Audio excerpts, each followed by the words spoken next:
이제 새로운 목사님이 오시면 분명히 많은 변화가 있을 것입니다. 그리고 여러분들이 그런 걸 또 기대하실 거고 교회가 성장하는 것도 기대하실 것입니다. 당연한 것이고 또 그렇게 해야 됩니다. 그러나 거기 한 가지 또 다른 조건이 있습니다. 새로운 목사님을 모시는 현재 계시는 성도님들이 변화가 없다면 그것은 어떤 긍정적인 결과를 기대하기 상당히 어렵습니다. 변화는 목회자와 성도님들 양쪽에서 동시에 이루어져야만 열매를 맺을 수 있는 것입니다. 제가 생각해 봤습니다. 그렇다면 어떤 변화가 우리에게 있어야 될까? 지난주에 저희는 예수님께서 모든 구원받은 자들을 제자도로 부르신다는 말씀을 살펴보았습니다. 제자는 예수님을 따라가고 예수님을 닮아가고 예수님이 하는 일을 하는 것입니다. 그러면 예수님이 어떤 일을 하셨을까? 많은 일을 하셨지만 성경은 예수님의 타이틀을 통해서 예수님이 어떤 일을 하셨는지 보여주고 있습니다. 조동선, 그러면 많은 분들이 누구지? 여기 계신 분들이 알지만 잘 모르십니다. 그렇지만 조동선 목사, 조동선은 이름이고 목사는 타이틀입니다. 그래서 타이틀을 들으면 그 사람이 누군지 몰라도 이 사람이 기독교인이고 최소한 목사로서 설교하는 사람이구나 정도는 알 수 있습니다. 트럼프, 프레지던트 트럼프 그러면 우리가 트럼프가 비즈니스맨이었는데 이제 대통령이 되었기 때문에 새로운 역할을 하게 된다는 것을 알 수 있습니다. 성경에도 예수님이 누구인지를 설명하기 위해서 다양한 타이틀을 쓰고 있습니다. 인자, Son of Man, 예수님의 어떤 인격과 인간성을 얘기하시면서 또 다니엘서 7장에 있는 그 영원하신 하나님 나라를 상속받을 영원한 왕을 알려주시는 거고요. 또 하나님의 아들 Son of God, 예수님의 신성을 나타내고 예수님이 어떠한 일을 하시는지 보여줍니다. 그런데 가장 많이 사용되는 타이틀이 그리스도, 그래서 영어에 Jesus Christ, 그리스도가 이름이 아니라 타이틀입니다. 이 그리스도의 문자적인 의미는 기름 부음을 받은 자입니다. 이 크리스토스라는 헬라어에서 영어 크라이스트가 나왔는데요. 번역한 게 아니고 음역이죠. 그냥 소리 나는 대로 쓴 겁니다. 그런데 이 크라이스트의 히브리어 단어가 있습니다. 그것이 우리가 알고 있는 메시아, 머사이아, 이런 뜻입니다. 그래서 우리 영어 성경에 또는 한국말 성경에 예수 그리스도, 예수 그리스도는 히브리인들, 예수님 당시의 청중들, 바울이 서신서를 보냈을 때 청중들에게는 어떻게 들릴까요? Jesus the Messiah, 예수 그 기름 부은 자, 그 기름 부음을 받은 자, 이렇게 이해가 됩니다. 그래서 NIV 성경이나 여러분 가지고 계신 성경 중에 NIV 성경이나 또는 남침내 교단에서 번역한 CSB라는 Christian Standard Bible이라는 게 있습니다. 그 성경은 Jesus Christ, 예수 그리스도 이렇게 번역하지 않고 이 성경이 주어졌을 때 원래 신약 성경의 독자들이 어떻게 느꼈을까를 생각하면서 Jesus the Messiah 이렇게 번역하고 있습니다. 한국말로 하면 어떻게 되죠? 예수 그 기름 부음을 받은 자. 이것이 바로 예수님의 제자들과 신약 성경을 받았던 청중들이 예수님에 대해서 들었을 때 예수님이 어떠한 분이구나 라는 생각을 했던 것입니다. 자, 근데 현대인들은 성경을 잘 알지 못하고 기독교 신앙에 이제 들어오신 지 얼마 안 되신 분들은 이 타이틀 그리스도 기름 부음 받은 자 이걸 들어도 잘 이해가 되지 않죠. 구약에서는 누구에게 기름 부음을 주었습니까? 세 가지 직분자에게 기름 부음을 주었습니다. 선지자, 그다음에 제사장, 왕. 이 세 가지 직분을 맡은 분들에게 기름을 부어줬습니다. 그 기름이 상징하는 게 있죠. 성경에서 기름은 성령님을 상징합니다. 그래서 기름을 부었다는 것은 성령 하나님께서 특별하게 그 사람에게 임재하실 거고 능력과 지혜를 주실 것이다. 왜요? 기름 부음이 없으면, 즉 성령님의 임재와 능력과 지혜가 없으면 뭘 할 수 없다는 거죠?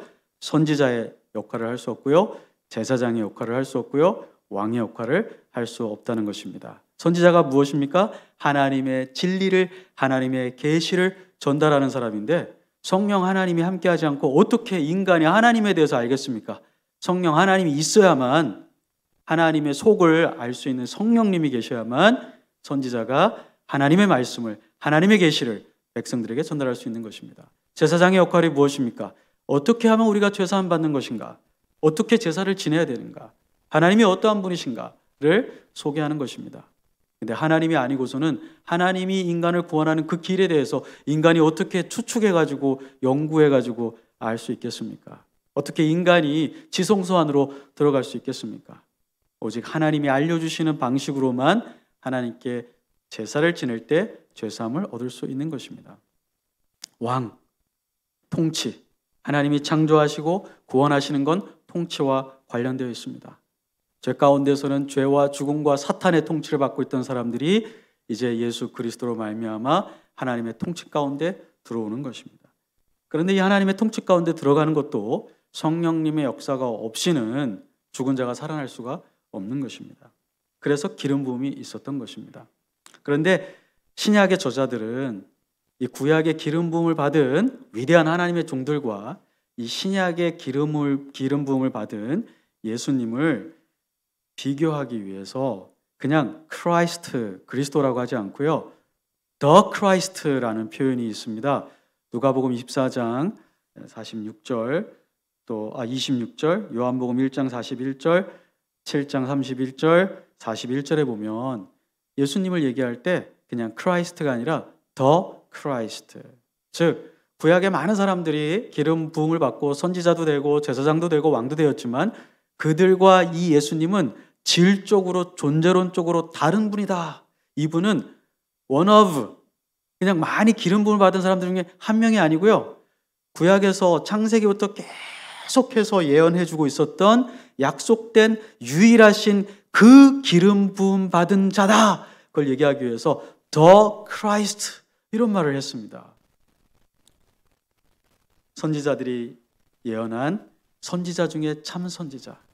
제사장들은 죄가 있어서 매년 자기를 위한 속죄 제물을 먼저 드려야 했고요, 또 인간이기 때문에 죽을 수밖에 없었지만 제사장들은 영원히 죽지 아니하시는, 우리의 죄를 단번에 해결하시는 그 제사장 메시아를 기다리고 있었습니다. 다윗과 같은 훌륭한 왕이 있었지만 다윗도 얼마나 연약했습니까? 많이 범죄했거든요. 그리고 그의 나라가 영원하지 못했습니다. 솔로몬도 마찬가지였습니다. 영원한 나라를 시작하신 분이 계시니 바로 그분이 예수 그리스도이십니다. 그분은 죄가 없을 뿐만 아니라 하나님이시기 때문에 그분이 시작하신 선지자 직분, 제사장 직분, 왕의 직분은 영원했습니다. 그래서 신약 저자들은 예수님을 얘기할 때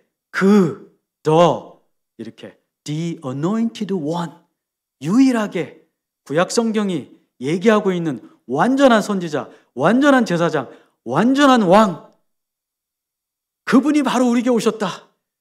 나사렛 예수가 그분이다. 그래서 예수, 그 기름 부음 받은 자, 이렇게 얘기했던 것입니다. 그런데 이 예수님의 이 직분 중에 오늘은 시간 관계상 선지자 직분에 대해서만 보고요, 그 다음 주에 예수님의 제사장 직분, 왕 직분을 저희가 살펴보도록 그렇게 하겠습니다. 한 주에 하나씩 보도록 하겠습니다. 그런데 이 예수님 본인도 자신의 이 제사장 직분을 잘 알고 있었습니다. 누가복음 4장 18절과 19절을 한번 보여주십시오. 이 말씀은 예수님이 이제 자기의 공생애를 시작하시는 첫 설교를 회당에서 하시면서 하신 말씀입니다. 이 말씀은 이사야서 61장 1절에 있는 말씀을 인용하시면서 하신 말씀입니다. 주의 성령이 내게 임하셨으니 이는 가난한 자에게 복음을 전하게 하시려고 내게 기름을 부으시고, 성령님이 내게 임하셨는데 그것을 기름 부음이라고 말씀하십니다. 나를 보내사 포로된 자에게 자유를, 눈먼 자에게 다시 보게 함을 전파하여 눌린 자를 자유롭게 하고 주의 은혜의 해를 전파하게 하려 하심이었더라. 21절에는 이렇게 되어 있습니다. 이 말씀이, 이 글이 오늘 너희 귀에 응하였느니라. 즉 무슨 말씀이십니까? 구약의 이사야 선지자를 통해서 약속하신 그 기름 부음 받은 자가 오늘 여기에 섰다. 오늘 이 말씀을 했다. 오늘 너희는 그 이사야의 예언의 성취를 만나고 있다. 내가 바로 그다. 이렇게 예수님께서 말씀하셨습니다. 또 그뿐만이 아닙니다. 예수님은요, 마태복음 13장 57절에서 이렇게 얘기하셨습니다. 선지자가 자기 고향과 자기 집 외에는 다 환영을 받는다. 왜냐하면 예수님이 나사렛에서 공생의 사역을 시작하셨는데 사람들이 목수의 아들이 감히 자기가 뭐라고 회당에서 설교를 해? 이렇게 냉대를 했거든요. 그러자 예수님이 자기를 선지자로 얘기하신 것입니다.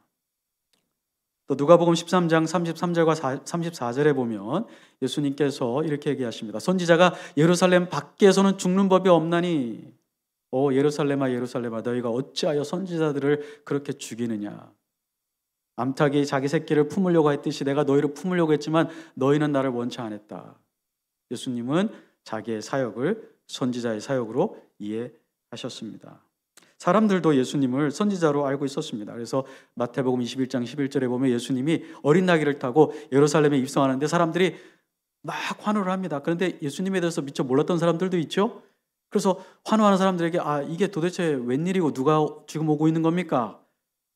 환호하는 사람들이 이렇게 얘기합니다. 이는 나사렛 출신의 선지자 예수다. 이렇게 얘기를 합니다. 요한복음 6장 14절에서는 예수님의 오병이어 기적을 경험한 사람들이 깨달았어요.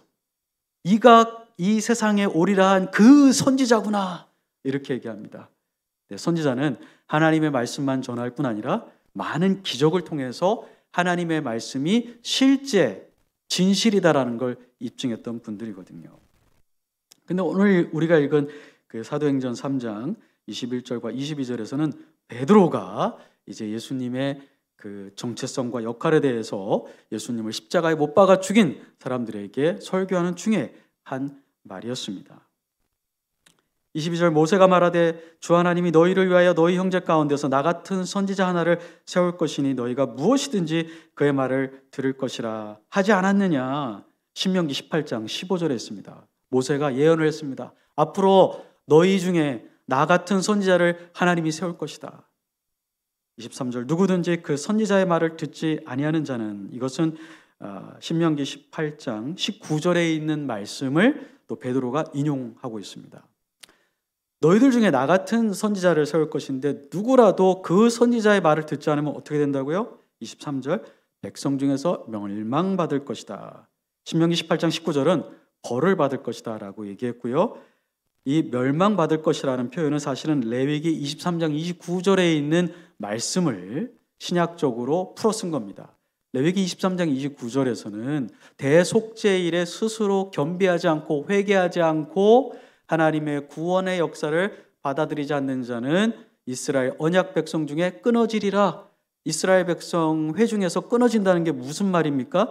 더 이상 하나님의 백성이 아니고 하나님의 유업, 천국 생명을 얻을 수 없게 된다는 아주 무서운 말씀입니다. 그런데 지금 베드로는 구약 성경을 인용하면서 모세가 말한 그 위대한 선지자, 그리고 그의 말을 듣지 않으면 다 구원받지 못하는데 이 선지자가 누구냐? 누구라고 말하는 겁니까? 너희가 죽인 바로 예수 그리스도가 바로 구약에서부터 그렇게 예언해 왔던, 반드시 들어야만 하는, 그분의 말을 들어야만 영생을 얻는 그분이 바로 나사렛 예수 그리스도다. 그렇게 얘기하고 있는 것입니다.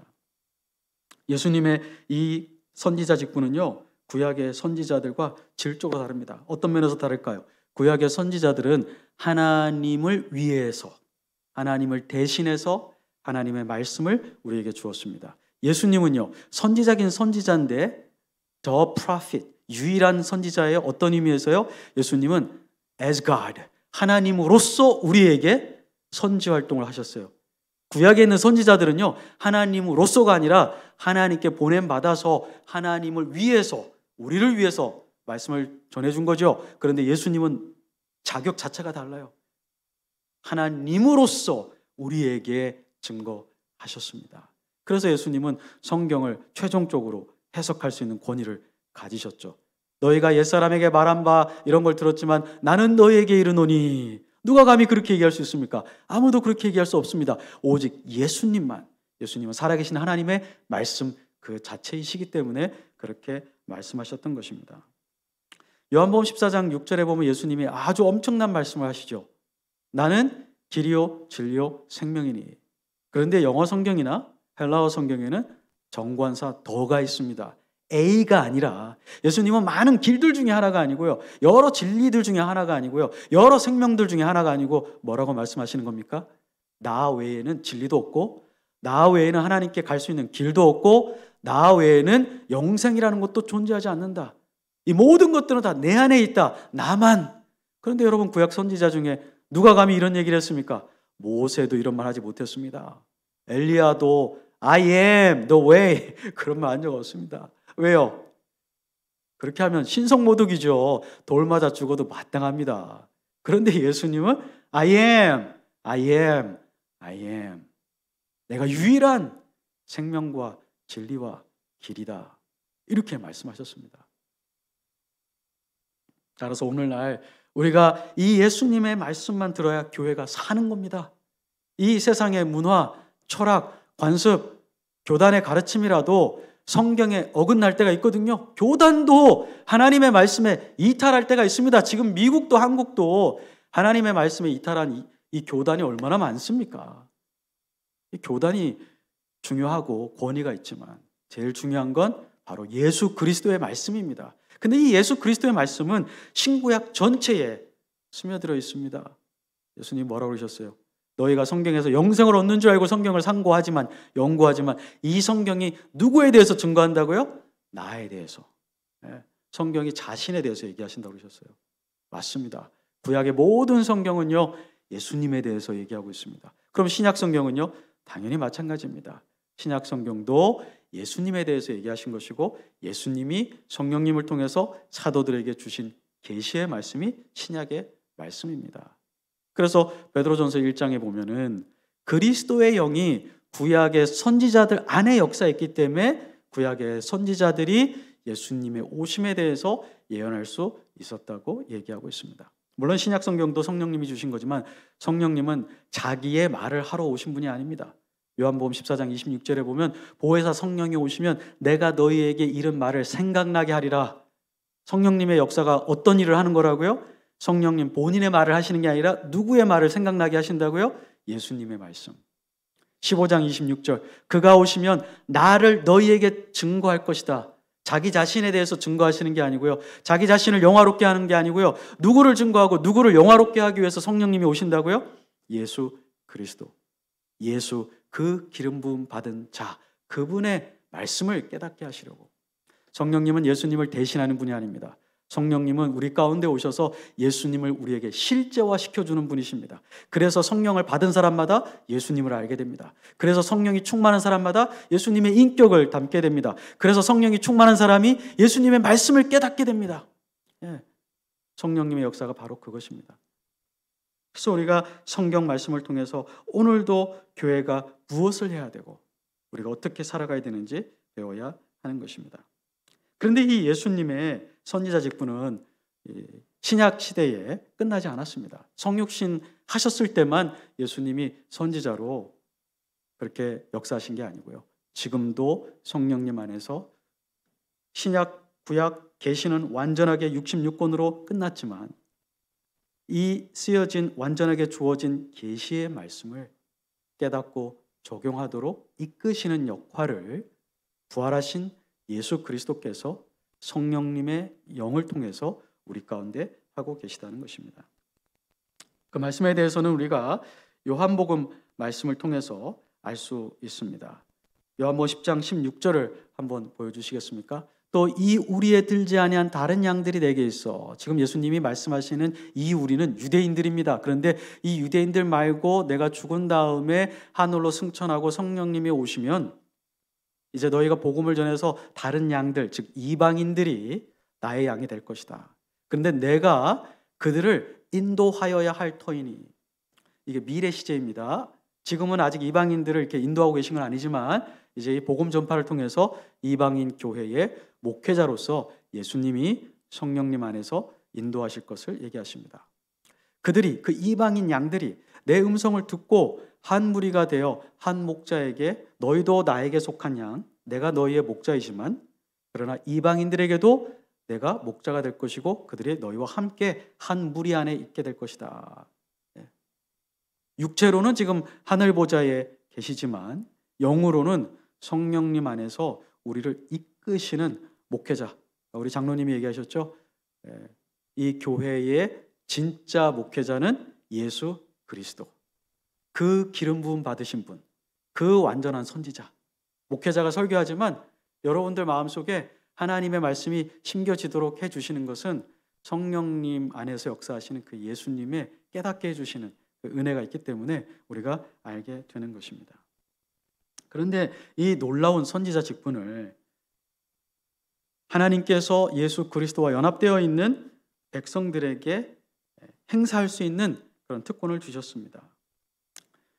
예수님과 교회는 한 몸이죠. 예수님은 교회의 머리, 우리는 그 예수님을 머리로 한 몸.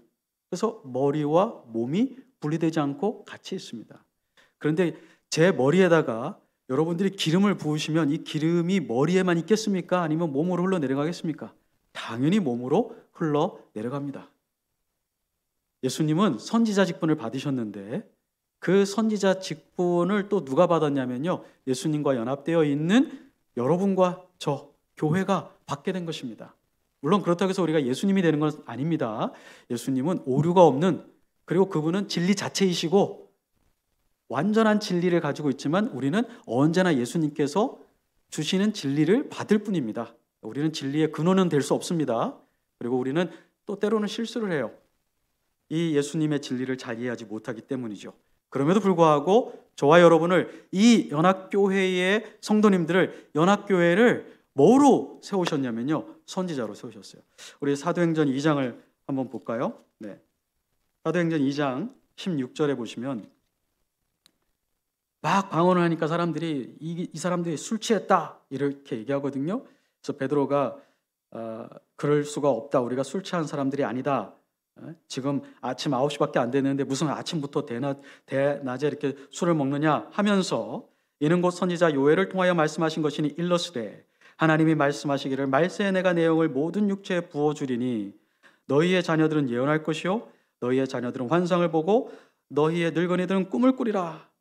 이렇게 얘기하지 않았느냐? 그때 내가 내 영을 내 남종과 여종들에게 부어주리니 그들이 예언할 것이요 또 내가 위로 하늘에서는 기사를, 아래로 땅에서는 징조를 베풀리니 곧 피와 불과 연기로다. 주의 크고 영화로운 날이 이르기 전에 해가 변하여 어두워지고 달이 변하여 피가 되리라. 누구든지 주의 이름을 부르는 자는 구원을 받으리라.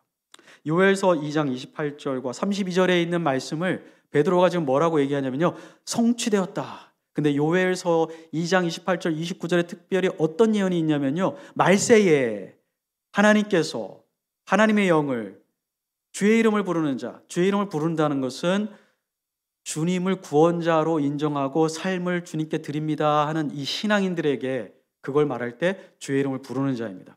그래서 누구라도 여기에서 문맥에서 주님은 예수 그리스도를 말합니다. 이 땅에 오신 예수 그리스도. 그분을 주님으로 믿는 자에게는 뭘 주신다고요? 성령님을요. 자, 구약에서는 누가 예언자였습니까? 누가 선지자였습니까? 모든 하나님의 백성이었습니까? 아닙니다. 어떤 사람들을 하나님이 택해서 선지자 노릇하게 했는데요, 요엘은 어떤 예언을 하는 겁니까? 깜짝 놀랄 예언을 합니다. 이제 말세에는 한두 명만 하나님의 선지자가 되는 게 아니라 누가 다 선지자가 된다고요? 주님의 이름을 부르는 자, 주님, 나사렛 예수시여, 당신이 나의 구원자입니다. 이제 내 안에 들어오셔서 나의 주님이 되어 주십시오.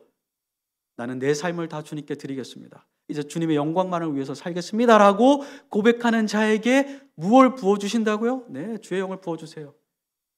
기름을 부어주시는 거예요. 그래서 어떤 역할을 하게 하냐면요, 선지자 역할을 하게 하는 겁니다. 이 방언이 통역이 들어가면 예언처럼 됩니다. 방언과 예언의 차이는, 예언은 알아들을 수 없다는 거거든요. 방언은 알아들을 수 없다는 거거든요. 근데 이게 통역이 들어가면 예언의 역할을 하게 됩니다. 그래서 지금 방언하는 사람들에 대해서 술 취했다고 말하는 그런 그 유대인들을 향해서, 순례자들을 향해서 베드로는 요엘이 얘기한 말세의 모든 남녀 종들이 선지자가 될 거라고 했는데 지금 이것이 성취된 것이다. 여기 120명 전부 다 성령을 받았다. 선지자의 영을 받았다. 선지자의 기름 부음을 받았다. 이렇게 얘기한 것입니다. 자, 우리가 또 다른 성경 말씀을 보면요, 고린도전서 12장 13절에 보면 고린도 후서를 먼저 보여주십시오. 죄송합니다. 고린도 후서 1장 21절에 보면 이런 말씀이 있습니다. 우리를 너희와 함께 그리스도 안에서 굳건하게 하시고 우리에게 기름을 부으신 이는 하나님이시니. 우리에게 뭘 부어주셨다고요? 하나님이 기름 부음을 주셨어요. 미래 시제가 아닙니다. 이건 부정과거라고 과거에 끝난 사건입니다. 과거에 끝났어요. 요한 1서 2장 20절 또 27절에 보면 두 번이나 사도 요한이 너희에게는 기름 부음이 있으니 기름 부음을 받았습니다. 주님의 이름을 부르는 자, 나사렛 예수를 그리스도라고 구원자라고 고백하는 자마다 이미 기름 부음을 받았습니다. 언제요? 여기 오늘 사도행전 2장에 있는 사람들은 오순절날 그렇게 됐지만 이제 오순절 이후에 그리스도인들에게는 고린도전서 12장 13절 우리가 유대인이나 헬란이나 종이나 자유자나 다 한 성령으로 세례를 받아 한 몸이 되었고 또 한 성령을 마시게 하셨느니라. 우리가 중생할 때 성령님 안에서 성령님에게 잠기게 됩니다. 그래서 예수 그리스도의 몸에 연합이 됩니다. 그래서 선지자이신 예수님과 연합됨으로써 성령 침례를 통해서 우리도 그 직분을 받게 되었습니다. 얼마나 감사합니까? 특별한 엘리트만을 하나님이 선지자로 쓰지 않고요. 대학을 안 나와도 괜찮습니다. 괜찮아요. 신앙생활을 오래 하지 않았어도 괜찮습니다. 여자라도 괜찮고요. 나이가 많아도 괜찮습니다. 나이가 들면 써주지 않는 데가 있죠. 공부를 안 하면 써주지 않는 데가 있습니다. 기술이 없으면 써주지 않는 데가 있습니다. 자격이 안 되면 쓰임을 받지 못합니다. 그런데 하나님께서는 오직 한 가지만 보시고 믿음. 그 기름 부음 받으신 예수님과 연합된 자에게 선지자 직분을 주신다는 것입니다. 그럼 우리가 어떻게 이 선지자 직분을 수행할 수 있을까요? 첫 번째는 복음을 전파함으로 우리가 선지자 직분을 수행할 수 있습니다. 오늘 여기에서 예언을 방언을 통해서 예언을 한 사람들, 하나님에 대해 놀라운 것들을 예언한 사람들을 통해서 어떤 역사가 생겼습니까? 수천 명이 그 베드로의 설교를 듣고 구원받는 역사가 있었습니다. 사도행전 1장 8절 여러분 다 아시죠? 그렇지만 한번 우리가 같이 보겠습니다. 오직 성령이 너에게 임하시면 너희가 권능을 받고 예루살렘과 온 유다와 사마리아와 땅끝까지 이르러 내 증인이 되리라. 증인이 되는 것입니다. 예수님에 대한 이 구원의 복음을 선포하러 다니는 겁니다. 직장에서, 가정에서, 동호회에서, 여러분들의 그 교제권에서 나사렛 예수가 하나님이 그렇게 예언했던 바로 그 완전한 선지자, 완전한 제사장, 완전한 왕이시다라고 선포하는, 이것은 목회자만 하는 거 아닙니다. 이것은 교회 직분자만 하는 거 아닙니다. 여러분 중에 오래 전부터 신앙생활 하신 분들, 어린아이에서부터 신앙생활 하신 분들 이렇게 오셨잖아요. 초등학교 다니시면서부터 복음을 전하셨잖아요. 예수님 믿자마자 감동받아서 집 안에 있는 식구들에게 가서 복음 전하셨잖아요. 그게 바로 선지자 직분입니다. 그런데 이렇게 선지자 직분을 수행할 때 고난이 있습니다. 구약에 보면 선지자들 중에 고난을 안 받은 사람이 없어요. 백성들에게 환영받은 사람 그렇게 많지 않습니다. 우리도 마찬가지입니다. 복음을 전할 때 항상 모든 사람들이 나를 환영해 줄 거라고 생각하지 마십시오. 그러나 좌절하지도 마십시오. 이것은 우리의 능으로, 우리의 힘으로 되는 것이 아니라 우리에게 임하시는 성령님의 능력과 지혜로 복음이 전파될 것입니다. 담대하십시오. 또 우리가 선지자 직분을 어떻게 수행할 수 있을까요? 말씀을 서로 가르치고 나누는 것입니다. 골로새서 3장 16절을 한번 보여주십시오. 너희가 모일 때에 이 공예배에 대해서 얘기하시면서 바울이 이렇게 얘기했습니다. 그리스도의 말씀이 너희 속에 풍성히 거하여 모든 지혜로 피차 가르치며 권면하고. 여러분들이 모였을 때 하나님 말씀이 충만하게 여러분 속에 거하게 하십시오. 그래야만 여러분들이 서로 가르치고 권면할 수 있습니다. 목회자와 성경 교사만 가르치는 것은 아닙니다. 물론 그렇다고 해서 우리가 매주마다 모든 교인들이 돌아가면서 설교하자 그런 건 아닙니다. 그렇다고 해서 모든 교인이 주일학교 선생님이 될 수 있다는 것도 아닙니다. 여기에서 바울이 서로 가르치고 권면하라는 것은 공식 석상이 아니라 스몰 그룹이라든지 또는 예배 후에 간증을 나누는 시간이라든지 또는 가정에서 형제들과 자매들이 모여서 교제할 때에 하나님의 말씀을 가지고 가르쳐 주라는 것입니다. 깨달은 바를 나누라는 것입니다. 자, 이렇게 하나님의 말씀을 가지고 서로 깨닫게 하고 가르치려면 어떻게 해야 될까요? 우리 먼저 성경 말씀을 잘 알아야 됩니다. 교회에서 제시하는 성경 공부 모임에 참석하십시오. 그리고 아이들부터 가르치세요. 엄마들은 집에서 자기 자녀들부터 가르치세요. 선지자의 역할을 하고 있는 것입니다. 아빠들도 가정예배 인도하면서 엄마와 자녀에게 성경 말씀을 가르쳐 주세요. 여러분 직장에서 목회자가 안 계셔도 친구들에게, 상사에게, 아래에 있는 같이 일하는 분들에게 하나님의 말씀이 이렇다고 설명해 주세요. 선지자의 역할을 하고 있는 것입니다. 더 어렵다면 그때는 목회자를 초빙해서 더 배우면 되는 것입니다. 세 번째는 우리가 하나님의 말씀으로 동료들을, 형제자매들을 격려하고 세워주고 위로하는 것입니다. 고린도전서 14장 3절을 볼까요? 이것은 원래 교회의 예언의 은사를 받은 사람에게 주신 말이지만 우리도 예언자입니다. 선지자예요. 직분자로서는 아니지만 전신자, 선지자의 역할을 우리가 하고 있기 때문에 공식적인 교회 예언자는 아니지만 비공식적으로 하나님의 말씀을 증거하고 설명하는 게 예언이거든요. 그래서 저는 이 말씀이 우리에게 적용된다고 믿습니다. 예언하는 자는 사람에게 말하여 덕을 세우며 권면하며 위로하는 것이다. 예수님과 연합된 전신자 선지자로서의 우리의 역할은요, 성경에 있는 말씀을 가지고 세워주는 겁니다. 세워주는 것은 예수 그리스도의 인격이 형성되도록 도와주는 것입니다. 하나님의 말씀을 가지고요. 형제, 자매, 이것은 성경에 있는 예수님과 너무 동떨어진 모습입니다. 예수님이 원하는 건 아마 이거일 것입니다. 오늘 말씀해 보니까 그런 말씀이 있네요. 이렇게 세워주는 겁니다. 또 형제와 자매를 격려한다는 것은 이 믿음이 연약한 자를 강하게 붙들어주는 겁니다. 두려워하지 마세요. 의심하지 마세요. 주님께서 이렇게 말씀하셨는데 주님이 반드시 이 말씀을 이루실 것입니다. 또 여기에 보면은 위로한다 이런 말씀이 있습니다. 위로는 고통 중에 있는 사람들의 괴로움을 하나님의 말씀으로 경감시키는 것입니다. 너무나 심리적으로 괴로운데 하나님의 말씀으로 이 고통이 사라지도록 힘을 주는 것입니다. 이것이 바로 우리가 선지자의 역할을 하는 것입니다. 교회에 있는 모든 성도들이 바로 이 역할에 참여해야 되는 것입니다. 결론을 맺겠습니다. 구약에 보면요, 선지자들이 제 역할을 다했을 때는 이스라엘이 흥했습니다. 근데 선지자들이 타락하고 게으르고 자기의 직분을 망각했을 때는 어떤 역사가 있었습니까? 이스라엘이 패망했습니다. 자, 그럼 교회는 어떻게 하면 흥할까요? 교회의 구성원인 전신자, 선지자들이 선지자로서의 역할을 제대로 하면 교회는 흥합니다. 어떻게 해야 돼요? 복음을 어디서든지 전하십시오. 우리 할아버지 할머니들은 손자 손주가 오면 꼭 복음을 확인해 주세요. 친척집에 가시면 꼭 복음을 전해 주세요. 동네에 마실 가시면 꼭 복음을 전해 주세요. 학생이면 학교에서, 직장인이면 직장에서, 그리고 가르쳐 주세요. 성경 공부만 만드세요. 저도 대학생 때 목사는 아니었지만 선후배 이렇게 몇 명을 제가 해가지고 우리 성경 공부하자고